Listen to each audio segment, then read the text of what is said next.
네, 여러분의 눈 건강도 잘 챙기시고요.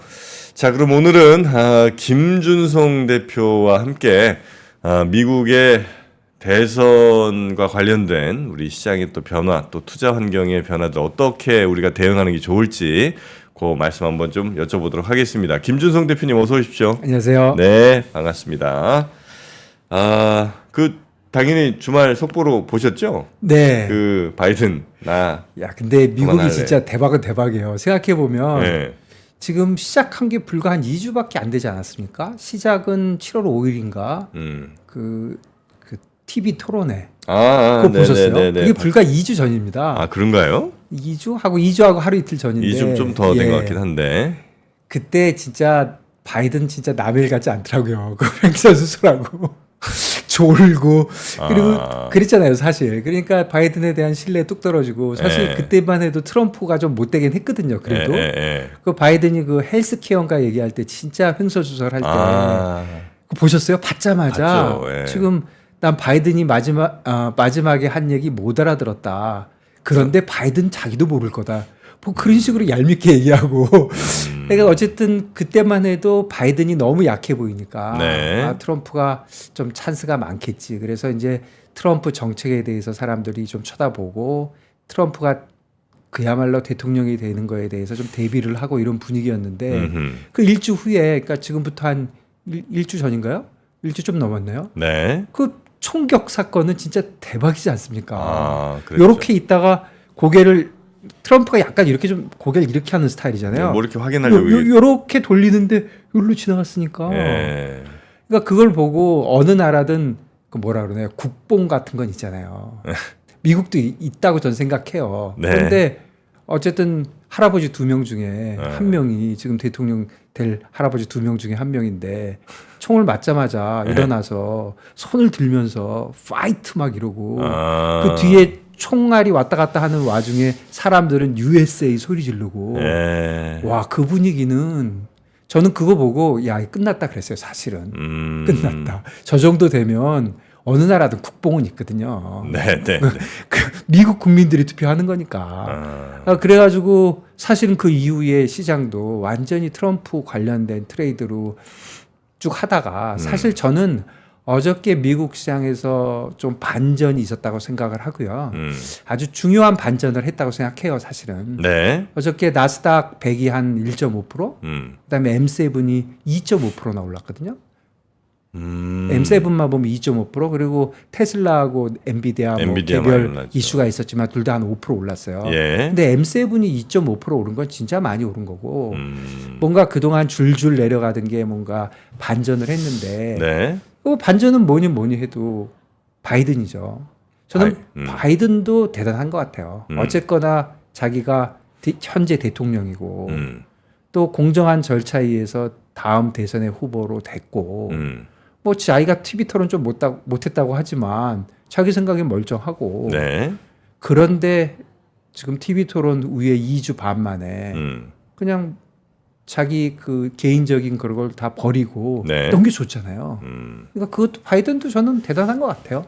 이 선택이 뭐 빠르게 선택도 했고 또 개인적인 그런 욕심보다도 그런 거를 좀 뒤로 하고 또 빨리 결정해주고 그러니까 사실은 또 그 이후에 민주당도 해리스 쪽으로 굉장히 압축이 되는 급속하게 쏠리는 것 같더라고요. 그러니까 오바마하고 펠로시는 조금 뭐 좀 말 안 하고 있지만 나머지 사람들은 아주 급격하게 몰리니까 결국은 시장에서 이렇게 보는 것 같아요.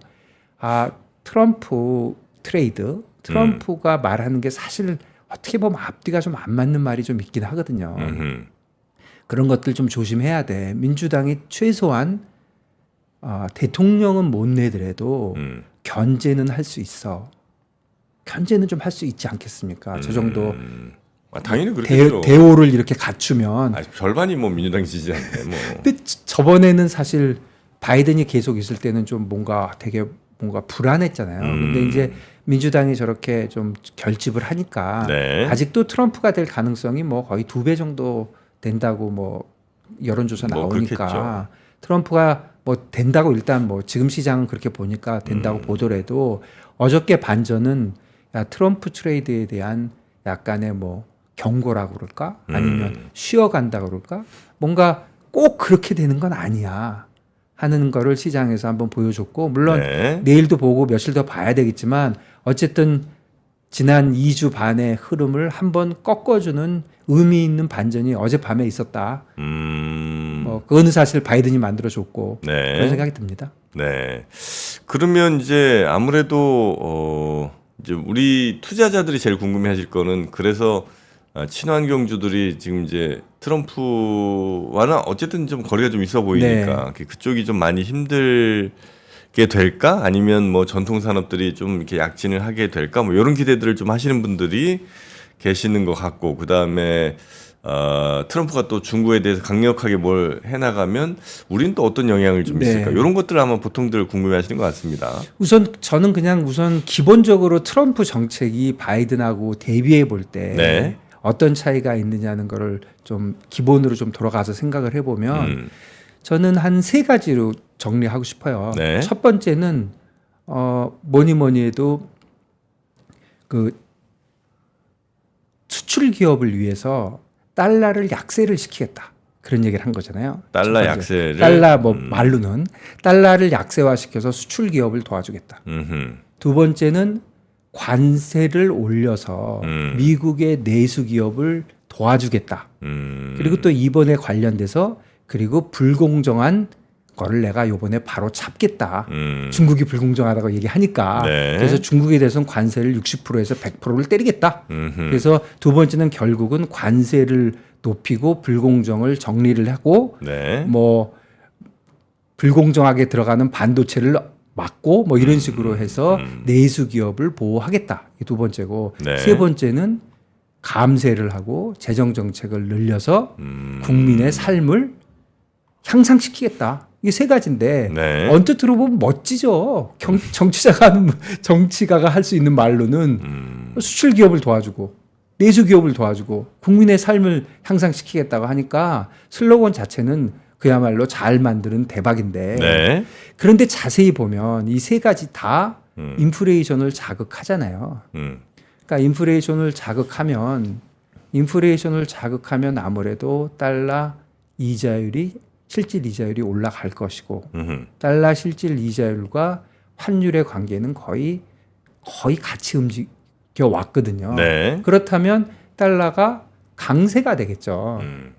그럼 벌써 첫 번째 정책하고 전체적으로 앞뒤가 좀 안 맞잖아요. 그러니까 트럼프 정책이 전체적으로 보면 다 좋은 얘기만 하다 보니까 세상에 좋은 것만 다 할 수는 없잖아요. 충돌되는 게 많군요. 그러니까 자기들끼리 충돌이 되는데 대표적인 게 이제 외환에 관련 게 충돌이 되는 거고, 그리고 그러다 보니까 또 반도체에 관련돼서 아까 두 번째 정책에 관련된 것처럼 야 뭐 너네들 뭐 어쨌든 미국을 제외한 나머지 국가들이 공짜로 뭐 하는 건 안 돼. 다 돈을 내고 해야지. 뭐 예를 들면 이건 좀 심한 얘기지만 대만도 우리가 지켜주면 방위비 내야지.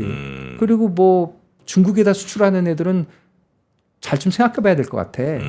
그리고 미국에 들어오는 반도체에 대해서 내가 보조금을 우리가 왜 줘야 돼? 뭐 IRA 그거 우리가 보조금을 뭐 미국 외 기업한테 왜 줘야 돼? 이렇게 해버리니까 실제로 결정타를 맞은 거는 사실은 IT죠. 반도체 IT 이쪽인데 결국 그거는 뭐 우리나라 주식에 결정타를 준 거죠. 사실은 우리가 반도체와 2차 전지가 뭐 큰 포션을 차지하잖아요. 그런데 반도체에는 그야말로 나쁜 뉴스고, 그리고 2차 전지에 관련돼서 뭐 IRA 법에 대해서 저렇게 딴지를 걸면 설사 트럼프가 안 된다 하더라도 IRA 법은 약간 사람들을 흔들어 놨잖아요. 정말 그렇네. 미국 기업만 도와주는 게 아니네. 한국 기업도 도와주고 대만도 도와주고 다 도와주네.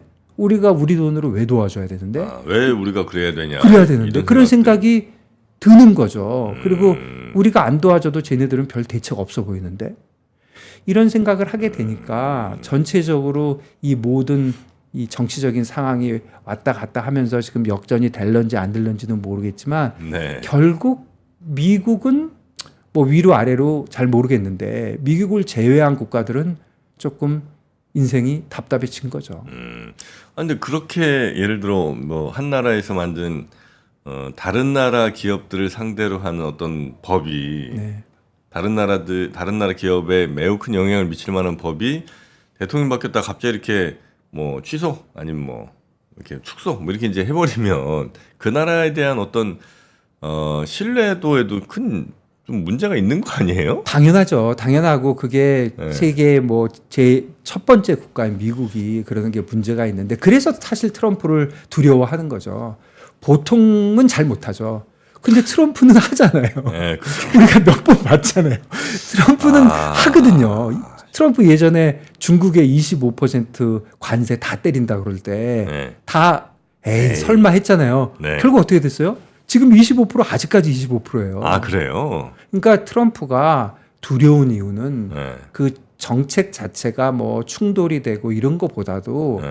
본인이 믿는 거를 해버리니까. 아, 그런데 그 본인이 믿는다는 게 꼭 시장에 도움이 되는 거는 아닐 수 있잖아요. 시장에 도움되는 거, 미국 사람들한테 도움되는 거 이런 게 조금 다를 수 있으니까. 예. 그래서 트럼프를 두려워하는 이유는 뭐 막말로 하면 너무 그냥 하니까 좋게 얘기하면 추진력이 있는 거지만 나쁘게 얘기하면 지금 얘기해 주신 대로 야 진짜 그렇게 해도 돼? 기껏 얘기해 놓고서 이제 와서 딴소리하고 이게 국가와 국가 간의 문제인데 그렇지만 트럼프는 나는 그런 거 몰라. 나는 미국 사람만 위해서 일을 할 거야. 이렇게 나오니까. 다른 대통령 후보면 약속한 걸 안 지킬까봐 걱정인데 그 사람은 지킬까봐 걱정인 거고 지킬 것 같아서 걱정인 거군요. 그렇죠. 추진력이 너무 좋은 거죠. 근데 만약에 이제 트럼프가 된다고 그래서 이제 그 가능성을 높게 본다고 한다면 실제로 그러면 IRA 같은 거 무효화 시킬 가능성도 꽤 있는 거고 그럼 상당히 이미 있죠. 예. 진출을 이미 시작을 했거나 아니면 그 단계에 있는 꽤 많은 특히나 이제 그건 뭐 작은 기업들 같은 경우 그런 경우 별로 없는 것 같고 큰 기업들이 주로 이제 많이 네. 가거나 가려고 하잖아요. 네. 그럼 그 기업들은 뭐 갑자기 뭐 되돌릴 수도 없고 어떻게 해야 합니까? 그러니까 이거? 뭔가 골치가 아픈 거죠. 당장 SK가 굉장히 반도체 네. 관련돼서 걱정하는 것 같고 전체적으로 IRA 쪽은 뭐 사실 그 2차 전지 우리 특히 국내 2차 전지 관련돼서는 진짜 악재를 좀 맞은 것 같아요. 그건 좀 맞은 것 같고 그거보다 더 우리 국내 주식시장에 더 큰 비중을 차지하는 반도체 쪽을 보면은 네. 반도체도 기본적으로 트럼프가 얘기하는 게 반도체 트레이드 하는 거 자체를 제한하고 있는 거잖아요. 누가 만들어서 누구한테 팔고 누가 만들어서 누구한테 파는 거는 사실 자유무역에 의해서 다 할 수 있어야 되는데 네. 특히 중국한테 반도체 줘서 중국이 반도체로 뭔가 뭐 AI든 HI든 뭔가 크게 성장하는 게 미국은 너무 싫은 거잖아요, 지금. 그러니까 그거를 자꾸 그런 쪽으로 반대를 하다 보니까 미국이 금을 그어줘가지고 야 너넨 이렇게 하고 뭐 대만은 어떻게 하고 한국은 어떻게 하고 뭐 네덜란드는 어떻게 하고 이렇게 금을 막 그어줘 버리면 너무나도 그 불확실성이 너무 큰 거죠. 지금 그렇지 않아도 지금 공급 라인이 많이 흔들려 가지고 네. 과연 기업들이 각 국가들이 어떻게 반도체 산업을 투자를 하고 반도체는 또 투자하면 투자 금액이 크잖아요. 그런 걸 하는데 여기에 정책적으로 미국이 어떻게 나올지가 뭐 불안하니까 미국이 미국 기업한테도 쌩 난리를 치는데 뭐 엔비디아나 이런 데한테도 강하게 얘기하잖아요. 네. 그런데 삼성전자나 TSMC한테는 강하게 얘기 안 할까요? 더 강하게 얘기하겠죠. 그렇겠죠. 그러니까 지금 사실 어려운 점은 네. 이 전체적으로 트럼프가 된 거에 뭐 아까 여러 가지 얘기를 했지만 주식시장에 아주 밀접하게 보면은 네. 미국은 이 사태로 미국 주식시장이 좋아지고 나빠지느냐가 뭐 잘 모르겠습니다. 뭐 네. 반반이라고 치면 우리나라는 분명히 나빠진 것 같아요. 분명히. 예. 전에 비하면 트럼프 그러니까 아무 일도 7월 달이 아무 일도 없었다. 예. 그러니까 바이든이 횡설수설도 안 했고 뭐 트럼프가 총을 맞지도 않았고 아무 일도 없어가지고 아직도 트럼프와 바이든이 박빙의 대선 레이스를 하고 있다 예. 하는 상황에서 이렇게 변한 건데 비포 애프터를 보면 미국은 뭐 비슷해 보이지만 이머징 국가 특히 반도체에 목매고 있는 또 IRA에 목매고 있는 우리나라한테는 주식시장에는 상당한 악재다. 아 그래요. 예, 그런 생각이 듭니다. 그럼 이제 악재라는 거는 반드시 꼭 불확실성 때문만은 아니고 그냥 트럼프라는 그 변수가 더 커졌기 때문에. 예, 저는 전체적으로는 한국 주식이 그렇게 많이 내려갈 것 같지는 않고 사실 오른다고 생각을 하는데 네. 상대적인 밸류가 그런 것 같아요. 예를 들어서 그렇지 않아도 국내에서 뭐 여러 가지 이슈가 그동안 있어 왔잖아요. 네. 주주 환원도 약하고 그다음에 어쨌거나 해외로 자금이 많이 나가는 그런 분위기가 있었고 네. 그래서 악재가 있었는데 그래서 결국 미국 주식하고 한국 주식 두 개만 달랑 비교하면은 미국 주식이 올라가면 한국 주식이 한 반밖에 못 따라가고 내려가면 내려간 만큼 다 내려가고 하니까 아무래도 한국 주식보다 미국 주식을 더 선호하고 또 그래서 또 자금이 나가서 한국 주식도 나빠지고 이렇게 순환 과정도 있긴 했지만 네. 그런데 그 과정에 그 주주 환원 문제 그다음에 해외 자금 유출 문제에다가 또 한 가지 이 반도체 트레이드를 제한하는 거 이거는 하나의 더 악재다. 그래서 네. 상대적으로 볼 때 미국이 잘 되면 우리가 잘 될 가능성은 있지만 미국이 안 되면 우리는 상당히 안 될 가능성이 있기 때문에 네. 상대적 밸류로 보면은 상당히 악재가 되었다 그런 생각이 듭니다.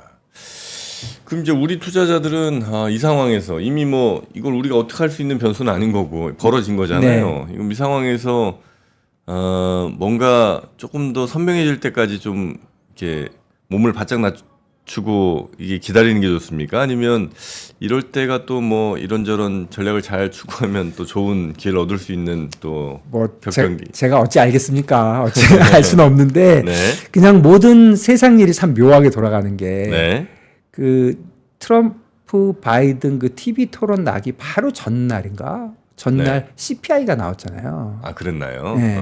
그 CPI가 굉장히 마켓이 좋아하는 스타일로 나와가지고 네. 미국 이자율이 뚝 떨어지면서 앞으로 이자율은 이제 당분간 좀 내려가겠지 하고 좋아하는 그 시점에 네. 아직 그 TV 토론하기 직전인데 네. 그런데 갑자기 야 그런데 이게 이자율이 내려가면 이게 이제까지 빅세븐만 좋다가 이제 뭔가 순환매 로테이션이 일어나서 스몰캡한테 좋은 거 아니야?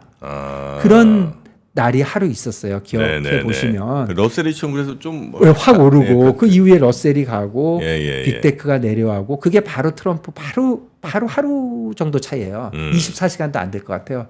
그러니까 세상 일이 진짜 묘하게 벌어지는 건데 네. 그래서 빅테크가 이게 조금 이자율이 내려가면 이게 그동안 어려웠던 스몰캡들이 좀 좋아지면서 그러면 뭐 밸류에이션도 너무 무식한데 빅테크 좀 정리 좀 해볼까 이런 분위기하고 네. 또 빅테크가 주로 반도체 IT에 밀접하게 돼 있는데 네. 거기에다가 뭔가 제안을 하니까 엮여가면서 좀 내려왔잖아요. 네. 그리고 어저께 처음으로 제 생각에는 반전에 한번 반전이 있었는데 네. 앞으로 반전이 돼서 올라갈런지 다시 쳐질런지는 뭐 제가 어떻게 알겠습니까? 그런데 제가 생각하는 거는 보통은 네.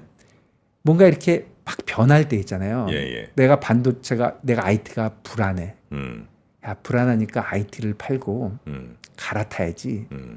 이렇게 하는 거 뭐 그 방법이 맞을 수도 있어요. 확실하게 로테이션이 된다면. 그렇지만 대개의 경우는 네. 내가 IT가 불안하면 그냥 그 숫자를 줄여야지. 그러니까 오늘 아침에 뉴스 보니까 그런 얘기를 누가 했더라고요.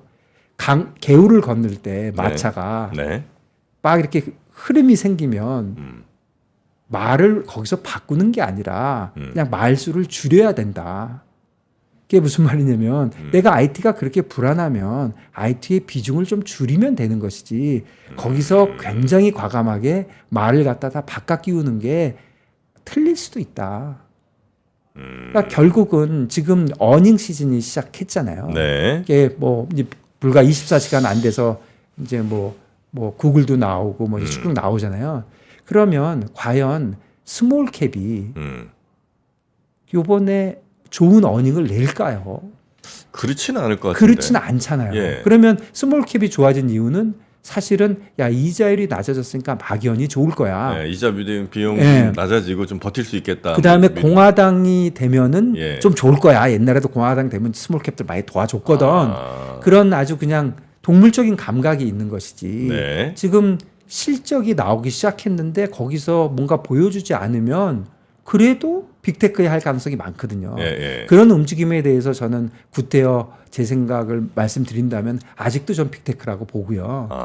그다음에 두 번째는 그러면 미국 시장하고 이머징 마켓을 보면 예. 그것도 지금 말씀드린 대로 이런 식으로 정치적으로 복잡해지면 미국은 본전을 하더라도 다른 나라 국가들은 아무래도 손해를 좀 보겠죠. 선거라는 게 아무래도 미국 중심, 미국 국민을 잘해주겠다고 얘기하는 사람이 대통령이 되니까 네네네. 그런 쪽으로 가다 보면은 아무래도 좀 약해지니까 결국은 뭐 전체적인 흐름을 보는 것도 중요하지만 상대적 밸류를 보면 빅테크와 스몰캡도 지금 그동안 스몰캡이 한 2, 3주 동안 굉장히 좋았지만 네네네. 저는 그것도 반전이 됐을 가능성이 있고 그다음에 미국 주식과 이머징 마켓 주식 특히 뭐 한국이나 중국이나 뭐 이런 국가의 주식하고 대비해도 좀 미국이 더 괜찮은 거 아닌가 그런 생각이 듭니다. 여전히 네. 또 미국이. 네, 네. 혹시 그 지금 이제 많은 분들이 굉장히 놀라고 있는 것 중에 하나가 이제 그 일단 코인 쪽, 그다음에 네. 금 네. 이쪽 자산들이 엄청 또 갔잖아요, 가격이. 네. 요즘 금 한 돈에 뭐 40몇만 원 이런다면서요? 와. 네, 금은 그 잘 모르겠습니다. 금은 안전자산이라고 얘기하는데 예. 저번에도 한번 그런 말씀 한번 드린 것 같은데 금이 안전자산이라는 그 근거는 하나도 없대요. 지난 한 50년, 100년을 보면 단 한 번도 예. 금이 안전자산인 경우는 없었는데 그런가요? 다만 금이 요즘 많이 그 가격이 올라간 거 중에 잊을 수 없는 게 예. 중국이 산 거거든요. 중국의 그 외환 보유고를 예. 달러로 갖고 있었는데 금으로 많이. 많이 바꿨죠. 결정타는 그 러시아예요. 예. 러시아 외환 보유고를 미국이 확 그냥 너희들 못 사고 막아버렸잖아요. 솔직히 미국이 말이 안 되는 거죠. 외환 보유고가 뭐예요? 급할 때 쓰려고 꼽쳐 놓은 건데 그거를 안 돼. 너 못 써. 이래 버리니까 러시아도 화들짝 놀랬지만 다른 나라들도 아 이거 뭐야 이렇게 되니까 러시아나 다른 국가들은 자기 외환 보유고를 달러에서 중국 위안화로 많이 바꿨어요. 그렇게 하면 되는데 중국은 달러를 자기네 국가 위안화로 바꿀 수는 없잖아요. 외환 보유고인데. 그러니까 방법이 없고 또 마침 중국이 다른 나라에 비해서 외환 보유고에 금이 차지하는 비율이 작았어요. 그러니까 사실 지난 2년 동안 금을 거의 상당한 금액을 샀기 때문에 네. 중국 때문에 좀 올랐거든요. 그러니까 이게 지금 따라 살래니까 계속 겁나는 게 저러다가 중국이 무슨 이유야 모르겠지만 아직도 계속 살 거는 같은데 이유야 모르겠지만 중국이 팔아버리면 안전자산이고 뭐고 없다는 거죠. 무조건 빠진다는 거죠. 그래서 저는 개인적으로 중국 금을 사라 그러면 예. 계속 머리가 막 긁적거리는 게 괜히 요런 거 막차 타는 수가 있잖아요. 막차라는 거 있잖아요. 잘 가고 있는데 왜 내가 사면 팍 빠지는 거. 예. 그래서 그런 어려움이 있고 비트코인 쪽은 사실은 비트코인 뭐 우리 얘기 많이 하지만 그게 시가총액 자체가 한 3조 달러 뭐 근처 뭐 왔다 갔다 하고 왔다 갔다 하지만 네. 사실 애플 주식 하나밖에 안 돼요. 그거 가상자산 다 합쳐봐야. 네. 그렇기 때문에 뭐 가상자산 움직이는 걸로 뭔가 금융시장에 힌트를 얻고자 하는 거는 상당히 좀 안 맞을 때가 많다. 뭐 트럼프가 가상자산에 대해서 좋게 얘기하니까 가상자산에 대해서 좀 사고는 있지만 네네. 뭐 워낙 변동성이 크니까 뭐 저는 모르겠습니다. 거기까지는 무서워서 뭐. 아, 그렇습니까? 예. 이 금이, 뭐 여러 이유가 좀 뭐 더 있겠습니다만 하여튼 이번에 쭉 계속해서 상승하는 거는 중국의 집중적인 매입이 가장 큰 영향을. 저는 그렇다고 생각합니다. 중국 외환 보유고 그뭐 통계 같은 거 보면 진짜 네네네. 말도 안 되게 늘었거든요. 그래서요? 네. 금도 아니네. 그런데 이렇게 생각해야 될 것 같아요. 미국 주식, 그러니까 한국 주식이 약간 불안하다 이런 생각이 든다면 다양하게 투자하는 게 맞습니다. 다양하게 투자하기 맞는데 한국 주식을 다 팔고 다른 걸 가라는 게 아니라 네. 그렇다면 다양하게 뭐 해외 주식도 좀 사고 채권도 좀 사고 그래서 제가 뭐 그냥 계속 주장하는 대로 모든 개인 투자가들도 다양한 투자를 해야지만 장기적으로 좋은 성과가 나거든요. 네네네. 그러니까 뭔가 불안하면 그리고 뭔가 추세적으로 좀 안 좋다, 구조적인 문제가 있다 이런 느낌이 들면 계속 고집할 게 아니라 첫 번째 방법은 파는 방법이 있죠. 네. 다 팔아버리고 숏을 가는 방법이 있죠. 뭐 그렇게까지 과격하게 할 거 아니라면 조금 분산해서 투자하고 어느 정도 또 자기가 주력으로 갖고 있는 한국 주식이 좋아지는 느낌이 들면 또 한국으로 가고. 그런데 지금은 여러 가지로 볼 때 여러 가지 여건상도 그렇고 한국 주식이 뭐 미국 주식보다 더 확실하게 앞서 가겠느냐. 최근에 사실 금년에도 10% 이상 지금 차이 나니까 네, 작년에도 뭐 20, 30% 차이 났고 이제는 한국에 때가 왔을 것이다. 이렇게 최근에 주장하시는 분도 있는데 네. 그분들의 말이 틀렸다는 건 아닌데 네. 제 생각은 정말 구조적인 문제가 바뀐 게 하나도 없고 요번에 바이든 트럼프 쌩 난리를 칠 때 분명히 더 나빠졌는데 뭔가 상황이 나빠지고 있는데 무조건 좋아진다고 믿는 게 맞나? 그렇다면은 조금 분산 투자해서 미국 쪽으로 가는 게 주식을 갖고 있으면 주식이 빠지기 시작하면 뭐 대책은 없는 거예요, 사실. 그렇지만 상대적으로 보면은 네. 다양한 투자가 중요하다 그런 말씀 드리고 싶습니다. 근데 국내 증시에 투자하는 거는 저는 이제 요즘 제가 결정한 겁니다. 아직 이제 실행을 못 하고 있는데 30에서 50%는 넘지 않아야 된다.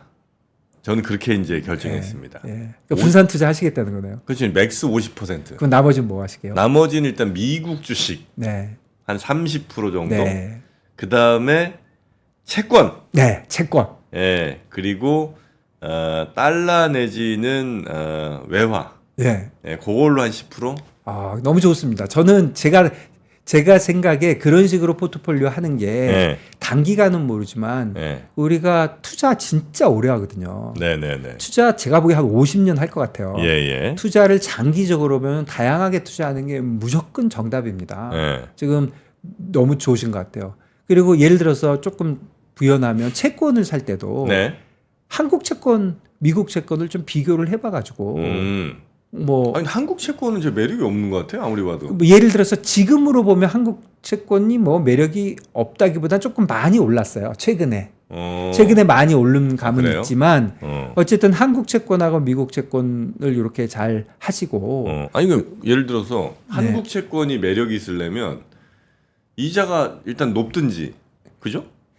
채권을 그러니까 사가지고 네. 만기 때까지 보유하려는 생각도 물론 나쁜 건 아니지만 채권 투자는 대개는 이자율이 내리는 거에 베팅하는 그러니까 거죠. 그래서 아주 높든지. 예, 그래 높으면 내려올 가능성이 있으니까. 내려 꽂을 뭐 이렇게 근데 생각하면 많이 내려와 버렸죠 이미 3%면 지금 그러니까 3% 초반이거든요. 3년 별로 매력이 없는 3년짜리 10년짜리. 예.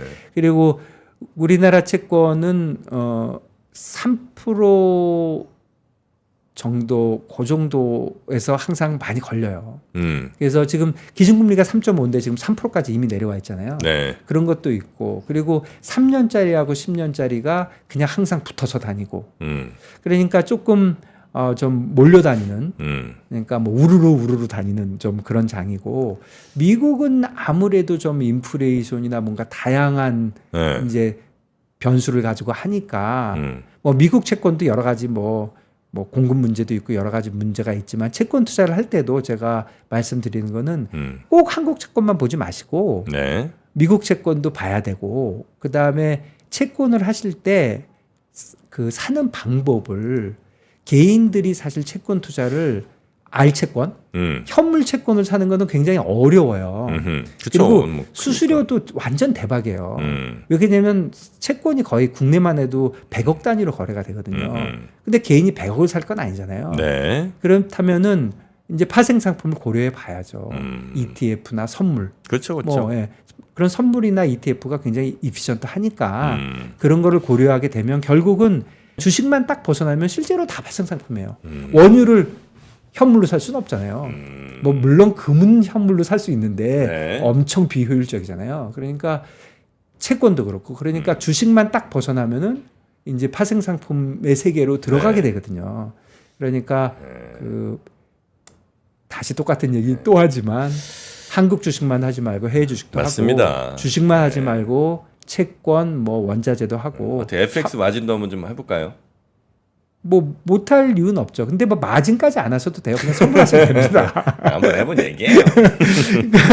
이것도 현물만 하지 않고 그것도 할 수 있고 그러니까 다양하게 투자하시는 거를 다시 한번 권장드립니다. 뭐 이것저것 실패하면 막장에 가는 게 FX 마진이라고 그러는데 아직 해본 적은 없거든요. 근데 마진 FX 마진은 FX 선물하고 똑같은데 아, 그래요? 그거 할 이유가 전혀 없어요. 아, 선물해서 하면 되지 왜 거기 가서 합니까? 네, 알겠습니다. 자, 오늘 김준성 대표님과 함께 결국은 이제 결론은 또 우리의 자산을 어떻게 잘 배분을 해서 그죠? 그럼요. 왜냐면 뭐가 1, 2년 하고 끝낼 것도 아니고 제가 보기에 네. 50년 합니다. 오래오래 할 것 같으면 예. 안전성 추구하면서 하여튼 좀 배분을 적당한 곳에 해놓고 어느 한쪽이 많이 커졌다고 하면 그걸 또 다른 쪽에 잘 네. 나눠놓는 이런 습관들을 가지시면 아마 크게 데미지 입지 않으시고 오랜 기간 건강한 투자 하실 수 있지 않을까 싶습니다. 네. 자, 오늘 김준성 대표님과 함께했습니다. 고맙습니다. 감사합니다. 네. 박근영, 이선영, 사경인, 염승환 투자 마스터들의 세심한 케어로 건강한 투자 습관을 만드세요. 3프로 멤버십 3프로 앱에서 확인하세요.